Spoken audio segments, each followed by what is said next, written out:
Welcome, Seahawks. Thanks for joining us for another Student Live. As always, if you have any questions or comments, please feel free to enter them down below. The Black Lives Matter movement is extremely important in the continued fight for civil rights for people of color. With me today, we have our very own Minority Male Initiative, and later they will discuss who they are and how the Black Lives Matter movement has impacted them as students in this program. Today, with me, I have four very special guests.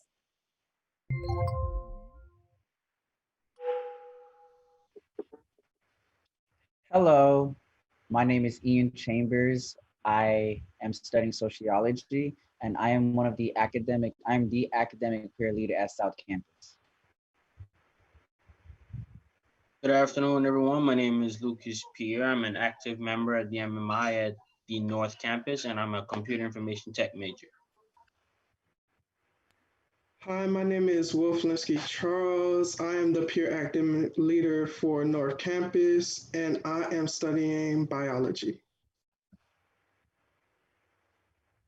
Good afternoon. My name is Juliana Joseph. I'm the administrative coordinator for MMI, Minority Male Initiative, and I just pretty much handle everything in the backside of MMI, whether that's organizing events or setting up meetings. Thank you all for joining me today. I want to start by asking, how is everyone doing? I'm doing well. Just normal day. Working hard with school and work, just trying to keep positive. I'm doing amazing.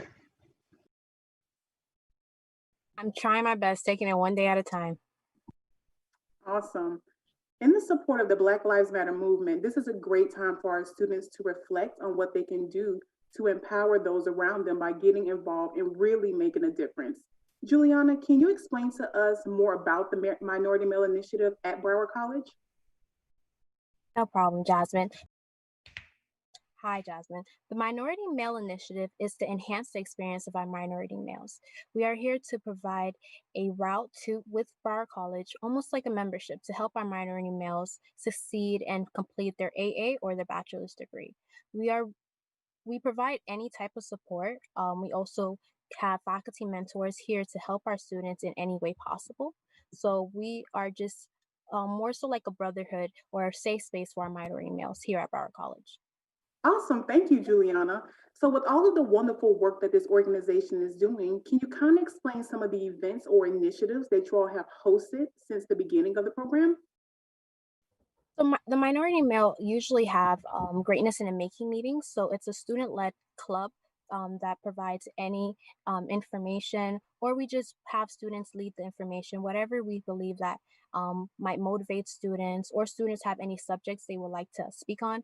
Our club is where we have all those conversations along with kickoff. So currently we are having a kickoff on Thursday, September 17th, where we would have students, more like a session, the intro to Minority Male Initiative, and meet other staff members besides myself.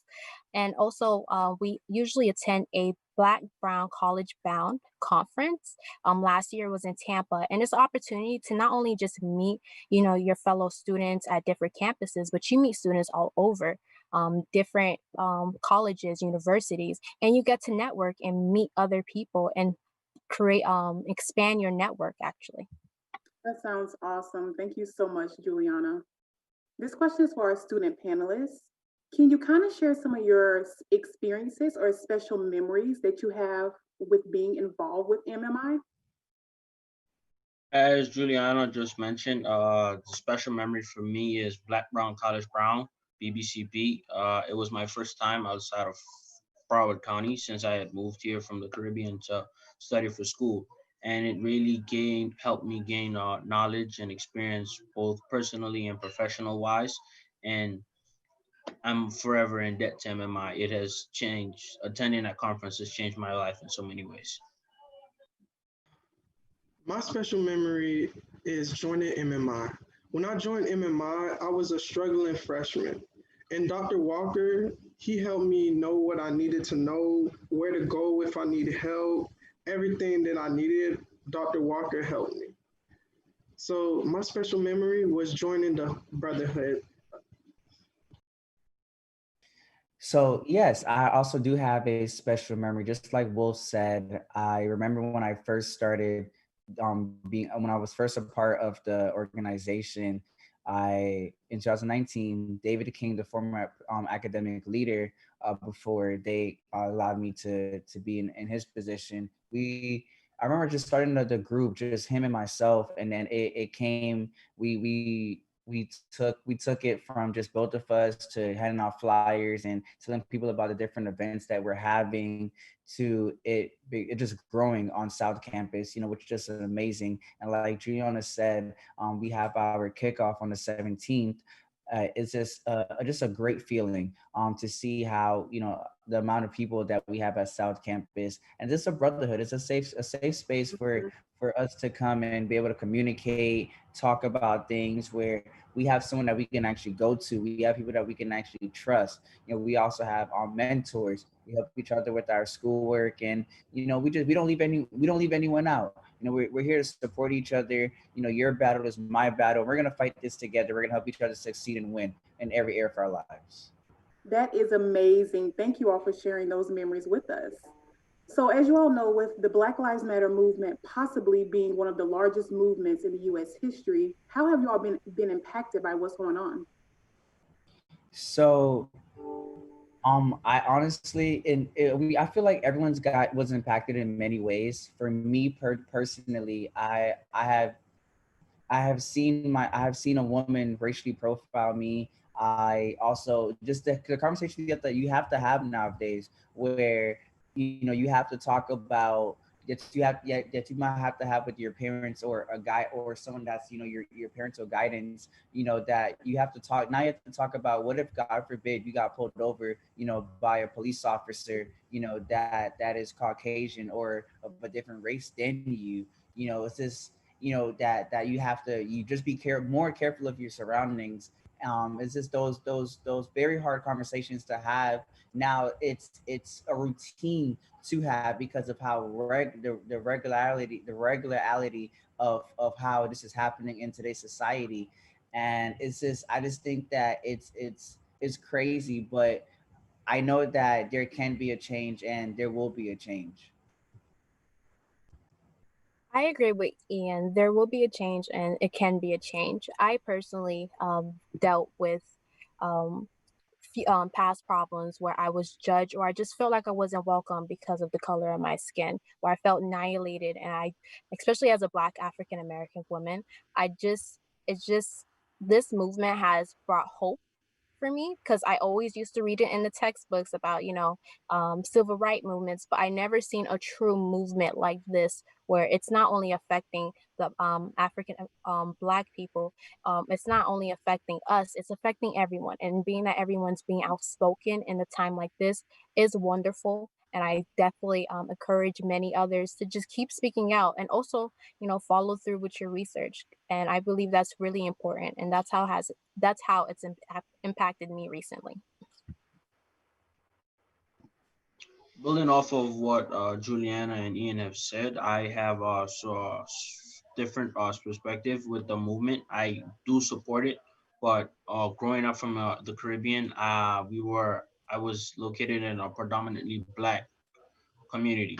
Most of the people in the islands are black throughout my country. All the white people or Caucasians would come in. They would be visitors, travelers, or just passing by. So I never grew up with racism or social injustice or being treated different because of the color of my skin. And when I decided to come to the U.S. to further my education, I knew it'd be a different ballgame because now the tables are turned. It's more of a predominantly white, or there are more white people here, and now they view us differently. They talk to us differently. They judge us before they even get to know us. Something that my parents and I have tried to instill is myself. Don't judge someone by the way that they look. The person, you may judge them by the way that they look, but their character is really how you should talk to people, how you should address people, because you never know what people are going through, and you shouldn't be too quick to judge a book by its cover. Very true. Thank you. There are many of our Seahawks that want to get involved with the movement, but really don't know how. So, are there any recommendations or advice that you have for our students so that they can have more of a presence in the movement? Well, for me, I would say organize a few peaceful protests in your community. If it's possible for you to do, get some friends. If you have clubs already organized with the college, gather them up. Ensure that you have everything in order. And even if you're out there protesting and people try to make you feel bad or try to just disrupt, shift the protest into something else, just remember that you're not doing it for yourself. You're doing it for your younger brothers and sisters that are coming up behind you. So it's time to stand up and make a change. Exactly. I completely agree. Michael Jackson in a song back in the day, he said something similar to, if you want to change the world, or you want the world to be a better place, then, it starts with you. You have to look in the mirror. So I think that it's on us, just like Lucas just said, it is definitely on us. I feel as if, we have to not just learn about our background, but to educate ourselves. But it's just far beyond that. It's just learning about who we are, where we are, and also like Lucas said, not judging a book by its cover, not just learning to be able to be one nation. Like how we say that we are one nation, and we're not divided by, we shouldn't be divided by social classes or by our race, or because of anything. If we're one nation, we should be able to band together and be able to be in unity with our brothers and sisters from different races, from different backgrounds, from different social classes. It doesn't matter if we're poor, the car we drive, or rich, or whatever the case may be, or political party.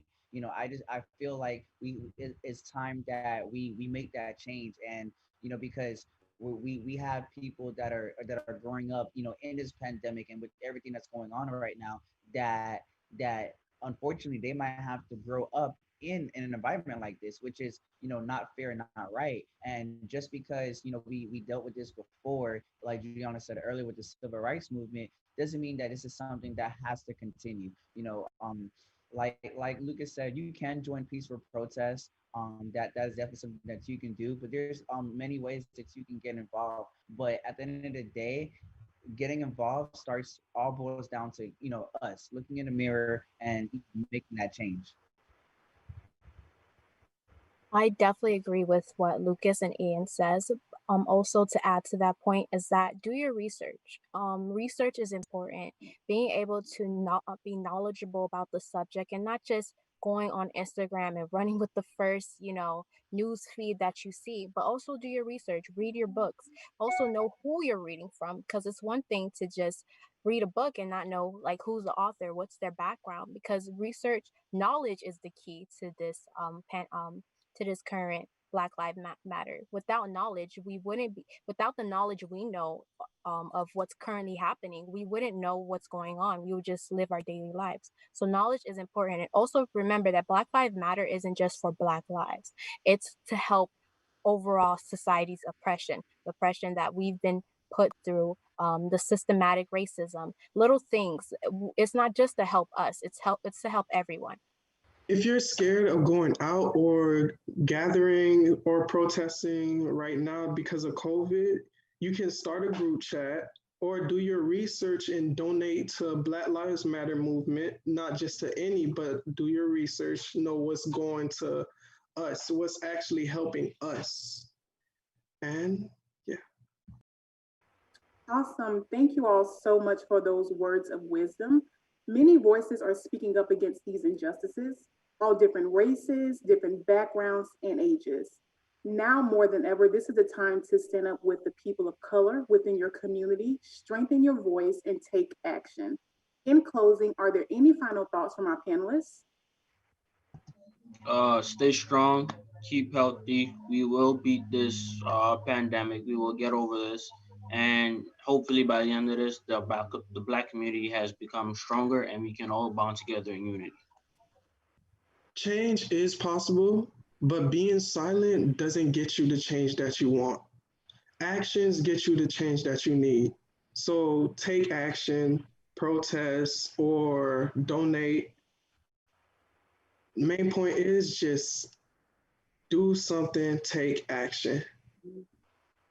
I agree. I strongly believe that we should take action in some form, whether it's, like Gianna said, reading a book.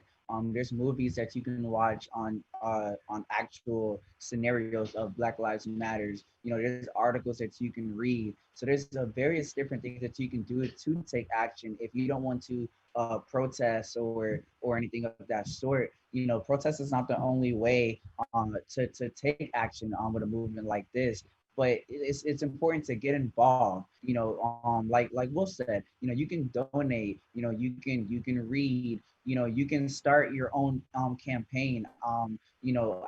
I've seen different people on social media start campaigns to advertise the importance of lives. And like Fiona said, it's not just about Black lives, it's about humanity as a whole, because there's many people that are suffering from different oppressions, not just the Black community, but you have also the sex trafficking community, with little girls or even older girls and stuff like that. So it's just the awareness of just getting to know, just doing your research and getting to know exactly what's going on in our world, what's going on in our society, getting to know our fellow brothers and sisters. So therefore, like I said earlier, we can come and come back in unity, because we are going to get past the coronavirus, and we're going to be on all of this. But the importance of when all of this goes away is to be in unity and not to be divided anymore. I agree. Just to add, as an administrative coordinator, don't only be active outside of school, be active in school. So whether that's joining or supporting Minority Male Initiative, or that's joining or supporting Black Student Union.